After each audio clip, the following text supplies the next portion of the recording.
Para muhibbin rahimakumullah, ada manusia yang mana manusia ini lari daripada Allah. Orang ini 100% kehidupannya itu untuk urusan-urusan duniawi. Orang ini hidupnya 100% hanya menunaikan nafsu kesenangannya. Lalu orang ini diberi Allah nurul bidayah. Diberi Allah nurul bidayah. Maka orang tersebut berbalik menghadap kepada Allah dengan hati dan tubuhnya. Orang yang selama ini maksiat kepada Allah, orang yang selama ini suka berbuat dosa, begitu diberi Allah nurul bidayah ini, maka dia tobat kepada Allah, dia kembali kepada Allah. Orang yang selama ini lalai kepada Allah, begitu diberi Allah orang ini nurul bidayah, maka orang ini selalu ingat kepada Allah Subhanahu wa ta'ala. Para muhibbin rahimakumullah,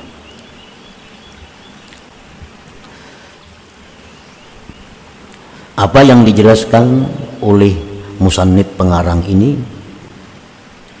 sangat sering kita lihat, sangat sering kita buktikan.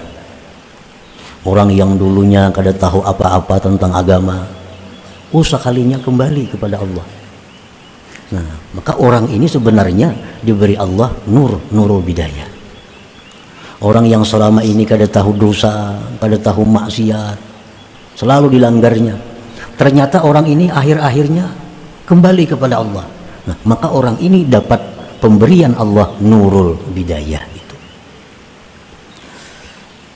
Para muhibbin rahimakumullah, kenapa sebabnya Allah Subhanahu wa ta'ala memberi orang ini nurul bidayah itu?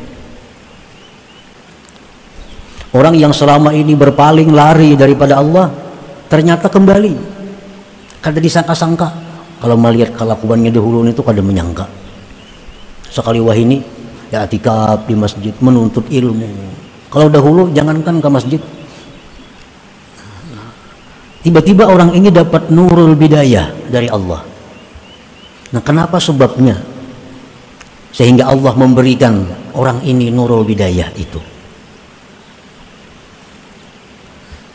Para ulama mengatakan wadzalik imma bisababiz dzurriyyatit thayyibah. Ada kalanya itu sebabnya adalah orang ini punya zuriat yang baik, keturunan yang baik. Mungkin kainya kah dahulu orang saleh, datuknya kah dahulu itu orang yang wali.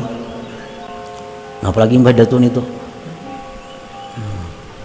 abahnya datuknya kah orang saleh umpamanya,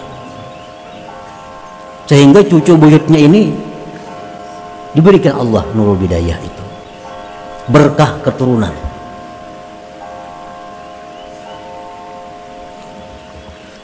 Allah Subhanahu wa ta'ala di dalam surat Al-Kahfi ada menceritakan tentang demikian itu.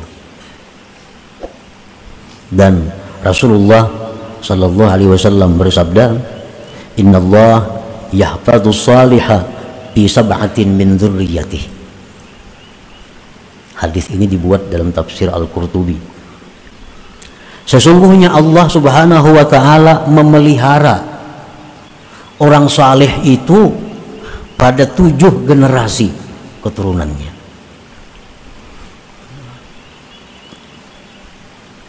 Nah, jadi berkat keturunan itu, berkat nenek moyang bahari itu, bisa cucunya yang selama ini berpaling lari dari Allah dapat nurul bidayah ini, akhirnya kembali taat, kembali patuh kepada Allah Subhanahu wa ta'ala.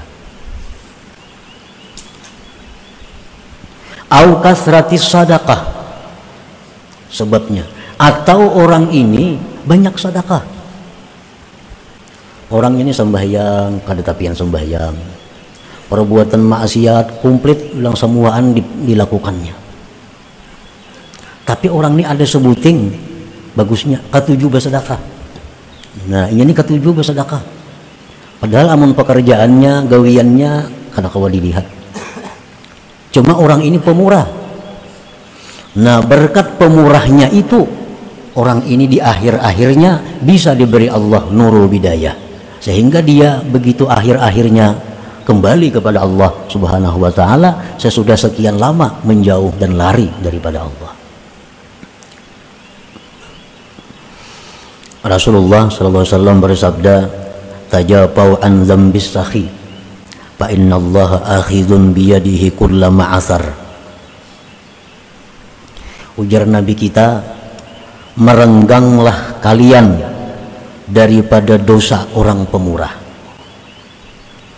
Artinya kalau orang tuh pemurah berbuat dosa jangan dituruti, jangan hendak dituruti, karena orang pemurah itu Allah yang memegang tangannya. Sewaktu-waktu Allah bisa mengangkat dia dari ketergelincirannya itu. Jadi kalau ada orang pemurah berbuat dosa, menjauhlah kamu, jangan dikritik, jangan disambati, apalagi dituruti, karena orang pemurah ini mudah dan cepat ditarik oleh Allah kembali ke jalan yang benar.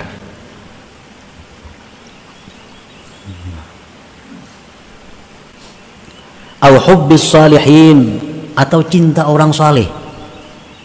Orang ini kelakuannya luar biasa, maksiat samuaan hampir dilaksanakan, diperbuatnya.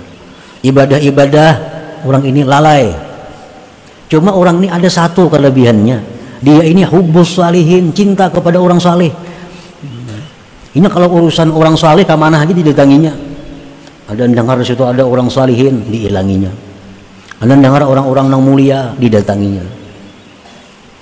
Dia cinta kepada orang saleh. Nah, satu saat kecintaannya kepada orang saleh ini membawa berkah kepada dirinya untuk menarik datangnya nurul bidayah, cahaya petunjuk yang pertama itu kepada dirinya.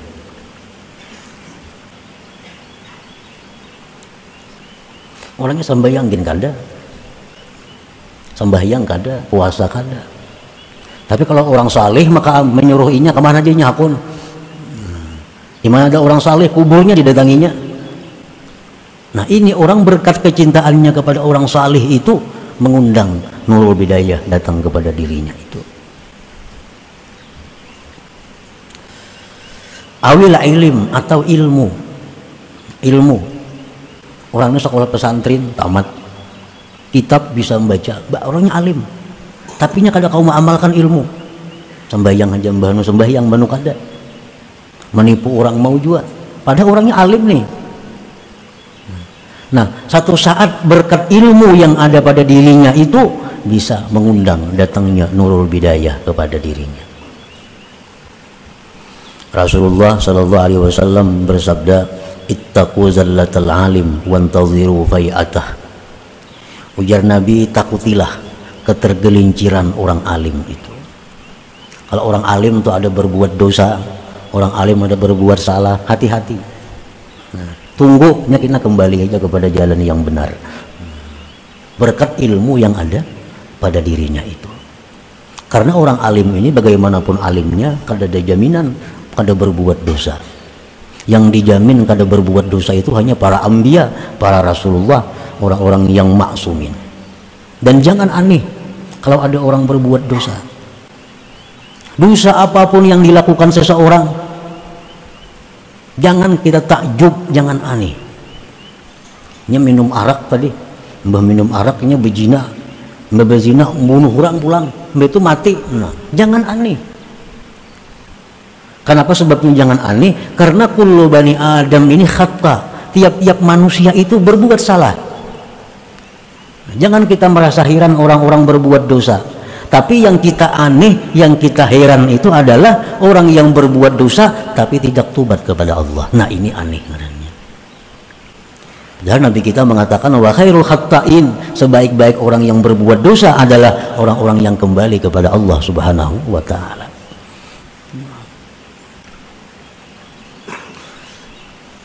Au du'a'is salihin, atau karena doa orang saleh. Karena doa orang saleh.